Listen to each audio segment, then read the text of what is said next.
So Margaret and I are very excited to introduce this program to the district. I'm not sure if we're more excited to introduce the program to the district this evening or to be talking about something other than COVID. But either way, we are very, very excited about this opportunity. It has actually been very good for our own mental health to be focusing on something else. And we're very hopeful that we will be able to welcome 2 dogs to the district this fall. So why a therapy dog program? We're going to go through some of the research behind it, but therapy dogs in schools can actually perform wonders. The animals relieve student stress, help kids learn to read, and even boost test scores and attendance. They can be particularly helpful in supporting students with disabilities in the areas of social skills, engagement, sensory. And we wanted to bring this forward now so that we can really focus on being proactive in our planning for the best ways to incorporate the therapy dog into our school communities. Next slide.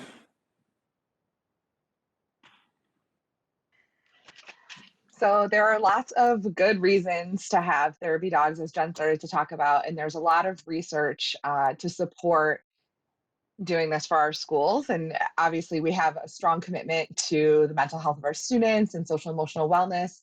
And so this is kind of a next step that we're really excited about. Like Jen said, I think I smiled more as we've been planning for this than I have in a minute. So obviously, like there's some physical, there's research to support that this is like physically healthy for students. Interaction with dogs reduces blood pressure, provides tactile stimulation, assists with pain management, motivation to move, walk, and stimulates the senses. Socially, provides a mutual topic for discussion, promotes greater self-esteem and well-being, and focused interaction with students. Cognitively, which was actually something I learned as we were going through this, companionship with the dog stimulates memory, problem solving, and game playing. Actually, there's lots of research to support that student achievement will rise from having therapy dogs in the school. Emotionally, obviously, having a dog improves self-esteem, acceptance from others lifts moods, provoking laughter.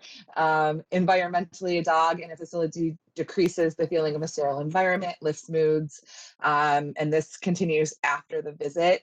I think one of the things too is that we know that when students are angry, brain research would tell us that they're using the back of their brain. And so by petting a dog and having a dog by, it will help push them back to thinking in their frontal cortex, which is where there's more rational thinking. So it will be helpful in a lot of situations. You can go to the next slide, Dave. Yeah, so I'll just mention before I jump into the next slide that one of the things that I think Margaret and I are most excited about is this is just one of the features of the work that her and I are connecting on. In just numerous facets in the work that we're doing across the district. There's just a lot of connection between our 2 departments and the work that we do. And this, I think, is a shining example of that.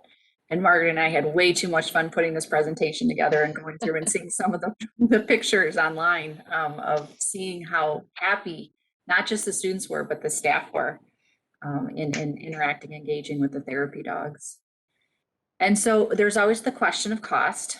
The great news is that we anticipate there will be no cost to the district for this program. And so basically how the program starts, we will connect with a breeder who solely breeds therapy dogs. Then the puppies go from the breeder to a trainer for approximately 13 to 18 months. And the trainers that we are working with specifically train therapy dogs for the military, the school, and hospitals. They've placed a number of dogs in all of those facilities. The total cost for a dog is approximately $10,000. And so I'm sure you're wondering, how does that become free for the district? Our goal would be to get sponsors to cover the cost. And then when the dog is working, he will wear a cape. And then the sponsors who provide or donate a certain designated amount will have their names on the cape. Within the school newsletters, there's constant advertising. Donations of any amount will be recognized in what we hope will be a ribbon cutting ceremony. We are also exploring, I know Pat and Margaret and I had a conversation earlier, we're exploring the possibility of using some of the incoming federal dollars that are becoming available to districts as it relates to the social emotional learning piece, as to whether or not we could actually get the cost of the initial dogs covered by some of the grant funds that are coming in. Next slide. So currently, and we know that there are more that we don't have listed here, but there are several local districts just within Oakland County who have established programs, and outside of Oakland County as well.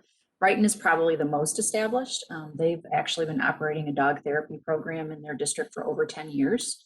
They currently have dogs in each of their buildings. And I believe at their high school, they have more than one. Walled Lake, I know they started their program a couple of years ago. I was actually in Walled Lake at the time when they started with their first dog, and they're now up to 3, and they're adding 2 more in the fall. Troy has multiple therapy dogs across their district, as does Rochester and Clarkston. Novi announced this year that they're actually in the process of developing their own program as well. Next slide. So yeah, part of what we wanted to talk about too is just what a day would look like for the dog, which I don't know why, but this makes me so happy. So they have like they would have a Google Calendar, and just like all of us, right? And would be signed out during certain hours. They will have to have an hour of prep. What we found out is that dogs cannot work the same amount of hours as their humans, and so we need to make sure that they get a break. There would need to be a bed there for the dog to be able to sleep, because especially if there's like if there is a crisis, that's a lot for the dog, and so they'll need to take rests, and also we'll be in PE daily to make sure that they get some exercise, and in the media center for reading. And we would obviously have training with the staff to talk about what might be the activities that you would want to make sure that the dog is scheduled to be in your classroom for. It's also important too, the dog does not work for treats. There would be no time that the dog is in the cafeteria. He works for they will work for love. So I thought that this was helpful information for all of us to have. I think that might be it. One more slide, Dave. Thanks, Margaret. Thanks, Jen. Okay.